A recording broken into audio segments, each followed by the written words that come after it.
Good morning, everybody. Uneducated economist here. So, a lot of people want to talk about the housing market. It seems to be like that is what everybody has on their mind. And it's amazing when I think about how many people out there I have talked to who seem to have it all figured out about what's going to happen with the housing market. Huge housing market crash, everybody keeps talking about. And we have covered this many times. I have tried to cover every angle I can about what's going to happen with this housing market, from the mortgage lenders to landlords, real estate agents I've talked to. I haven't had them on the show yet, but I'm getting them. I have talked to a lot of people in trying to figure out what it is that's going to take place with this housing market coming into the future. And really what I think about is how fearful everybody is. Think about that. When people are fearful, what do? Because right now, everybody I talk to, like everybody, is getting ready for a housing market crash. They're all getting in their position so that as soon as the housing market comes down, they're going to be able to take advantage of it once all these foreclosures start to take place. And so I ask people, it was just like, well, what keeps you from getting into the housing market now? And they're like, because they're afraid it's going to come down. They're scared, right? Got to hold on tight and see when the housing market comes down, then they jump in. And so I think about this pool of buyers out there who are all fearful about getting into the market. And as soon as the house comes down to price, like how many people are going to be in competition for that house as the price comes down? There's going to be a lot of people. And they're all down there waiting in fear of the housing market coming down. And meanwhile, while you go and take a look at homes right now, the buyers are like crickets. There's nobody there.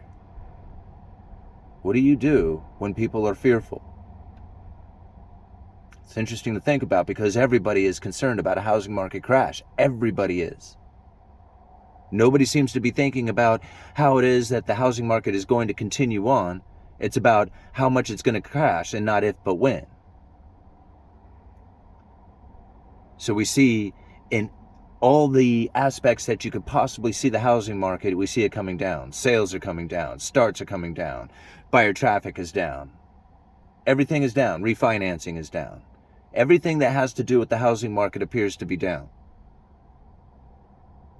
And prices are starting to show their way down after an almost exponential rise. And so when we see the prices come down, really when a house goes from 400,000 to 650 and you see 50,000 come out of it, is that really that big of a deal? You would have to see hundreds of thousands of dollars come out of these homes. And I'm not saying they're not going to happen. I'm just saying that's what it's going to take in order for the prices to come down. How many greedy people are sitting there in fear, waiting to get on those houses once they come down? How much competition is there going to be for homes once they start coming down in price? Are they going to be able to come down? As soon as the price comes down, are they going to get snatched up? Somebody says, okay, I'm not waiting any longer. I'm not going to compete with all these people. As the price comes down, I'm taking that house. When does that start to happen? I'm not trying to steer anybody in the wrong direction. I just bought a house. I would love to see it go up forever. I don't think it's going to. But I'm also in a position in which that I can buy into real estate for rental purposes, rental properties. So to me, either way is going to work out pretty well. I don't really care which way it goes. I'm not invested into it in such a manner that I have all my money tied up in this and it has to go one particular direction or not. I don't care. If the housing market crashes, I was planning on staying in my house anyway, and rents here are expensive. It's a great position for me to be in. If the housing market goes up, awesome. I just bought a house. I mean, that works out great. Either way, I'm not worried. So I have a clear view, or a clearer view, I would think, of what's taking place. Yeah, I look at the lumber sales that are happening here. There's people building homes. There's people building homes for themselves. I don't see a whole lot of people building spec homes, like homes that they anticipate on selling, but there's a lot of people who are building their own homes still. And so you think about it, those homes will never come to market. Even if you see home starts or home permits pick up, how do we know that those homes will be coming to market? How do we know those aren't just finally the people saying, I can't wait any longer, I'm just going to build my home? How much of that is going to take place? I was talking with a guy yesterday, and I don't mean any offense by it, but he was just like, well, he was like taking his relative for an example, saying that they're going through a divorce and how they are forced to sell this home. I said, yeah, but that's a circumstantial thing. It's not a general. I mean, yeah, there might be a lot of divorces, but that doesn't mean that it's going to add to the housing inventory, right? You're looking for a general reason. And now I am pretty sure that it's going to take a rise in unemployment, people failing to be able to have the ability to make their house payment, and then that leading in to them going into a foreclosure. The only difference that I see inside of that is that if it was my own personal circumstance, I would do everything I can to stay in the house because it's a low interest rate and the payments on that house are slightly more than renting in my area. And so I would have to leave, and I would do everything I can to attempt to stay in that house. Even if I was to lose my job, I would do anything I could to stay there. And I think a lot of other people would feel that way as well, especially if they had an interest rate as low as a lot of people had gotten a year earlier.